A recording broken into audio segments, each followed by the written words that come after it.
ವಿವಿಧ ಬೇಡಿಕೆಗಳ ಈಡೇರಿಕೆಗೆ ಆಗ್ರಹಿಸಿ ಯಲ್ಲಾಪುರ ತಾಲೂಕಾ ಗ್ರಾಮ ಆಡಳಿತ ಅಧಿಕಾರಿಗಳು ಗುರುವಾರ ಯಲ್ಲಾಪುರ ಪಟ್ಟಣದ ತಾಲೂಕಾ ಆಡಳಿತ ಕಚೇರಿಯ ಆವರಣದಲ್ಲಿ ಮುಷ್ಕರ ನಡೆಸಿದರು.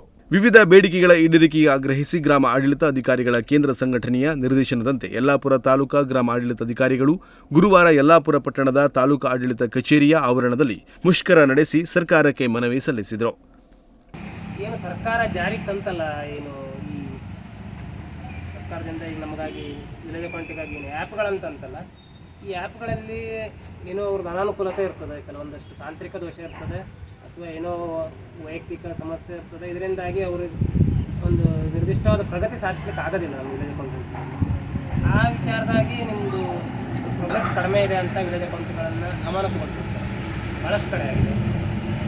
ಆ ಅಮಾನತುಗಳನ್ನು ಹಿಂಪಡಿಬೇಕು. ಮತ್ತು ರಜಾ ದಿನಗಳಲ್ಲಿ ಈ ಆ್ಯಪ್ಗಳ ವರ್ಕು ಅಥವಾ ಈ ಇತರೆ ವರ್ಕ್ಗಳಿಗೆ ಕಚೇರಿಯಿಂದ ಆದೇಶ ಹಾಕುವಂಥದ್ದು. ಮತ್ತು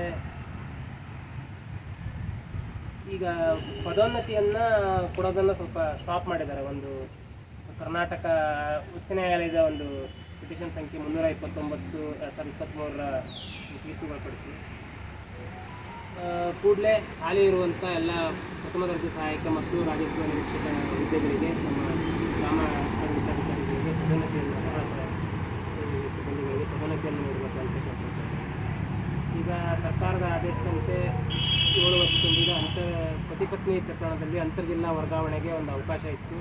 ಇದು ಕೂಡ ನಮ್ಮ ಅಂತಿಮ ಆದೇಶ ಆಗೋದು ಬಾಕಿ ಇದೆ. ಕೆಲವೊಂದು ಗ್ರಾಮಾಡಳಿತ ಅಧಿಕಾರಿಗಳಿಗೆ ಸುಸಜ್ಜಿತವಾಗಿ ಕಚೇರಿ ಸೇರಿದಂತೆ ಎಲ್ಲ ಮೂಲ ಸೌಲಭ್ಯಗಳನ್ನು ಒದಗಿಸಬೇಕು. ಮೊಬೈಲ್ ಆ್ಯಪ್ಗಳಲ್ಲಿ ನಿರಂತರವಾಗಿ ಕೆಲಸ ನಿರ್ವಹಿಸುವಂತೆ ಒತ್ತಡ ಹೇರಲಾಗುತ್ತಿದ್ದು, ಇಂತಹ ಒತ್ತಡಗಳನ್ನು ನಿಲ್ಲಿಸಬೇಕು.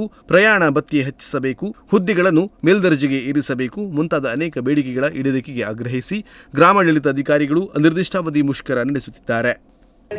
ಪ್ರಯಾಣ ಭತ್ಯೆ ಅವರ ತಮ್ಮ ಕ್ಷೇತ್ರದಲ್ಲಿ ಸಂಚರಿಸಲಿಕ್ಕೆ ಒಂದು 500 ರೂಪಾಯಿ ನಿಗದಿತ ಪ್ರವಾಸ ಭತ್ಯೆಯನ್ನು ಕೊಡ್ತಾ ಇದ್ದಾರೆ. ಅದನ್ನು ಇವತ್ತಿನ ಕಾಲಕ್ಕೆ ಈಗಿನ 1 ಲೀಟ್ರ್ ಪೆಟ್ರೋಲಿಗೆ ತಮಗೆಲ್ಲ ತಿಳಿದಂತೆ 103 ರೂಪಾಯಿ ಇದೆ. ಅದೇ ರೀತಿಯಾಗಿ ಅವನು ಒಂದು ವಾರದಲ್ಲಿ ಒಂದು 20 ದಿನ ಅವ್ನು ಫೀಲ್ಡಲ್ಲಿ ಸೇರಿದಾನೆ. ಮಿನಿಮಮ್ 3000 ರೂಪೀಸ್ ಅವನಿಗೆ ಪೆಟ್ರೋಲ್ ಬೇಕಾಗುತ್ತೆ. ಅದನ್ನು 3000 ರೂಪೀಸ್ ಎಲ್ಲರೂ ಹೆಚ್ಚಿಸಬೇಕು ಅಂತ ಕೇಳ್ಕೊಳ್ತಾರೆ. ಮತ್ತು ಈಗ ನಮ್ಮ ಪಂಚಾಯತ್ ಸಿಬ್ಬಂದಿಗಳಲ್ಲಿ ಹೇಗೆ ಗ್ರೇಡ್ 1 ಸೆಕ್ರೆಟರಿ, ಗ್ರೇಡ್ 2 ಸೆಕ್ರೆಟರಿ ಅಥವಾ PDO ಹಿಂಗೆ ಹುದ್ದೆಯನ್ನು ಮೇಲ್ದರ್ಜೆಗೆ ಏರಿಸಿದ್ರು. ಅದೇ ರೀತಿಯಾಗಿ ನಮ್ಮ ಗ್ರಾಮಾಡಳಿತಾಧಿಕಾರಿಗಳ ಹುದ್ದೆಯನ್ನು ಮೇಲ್ದರ್ಜೆಗೆ ಏರಿಸಬೇಕು ಅಂತ ಕೇಳ್ಕೊಳ್ತಾ ಇದ್ದೇವೆ. GN Bhat, Tattigadde, Nudisiri news, Yellapur.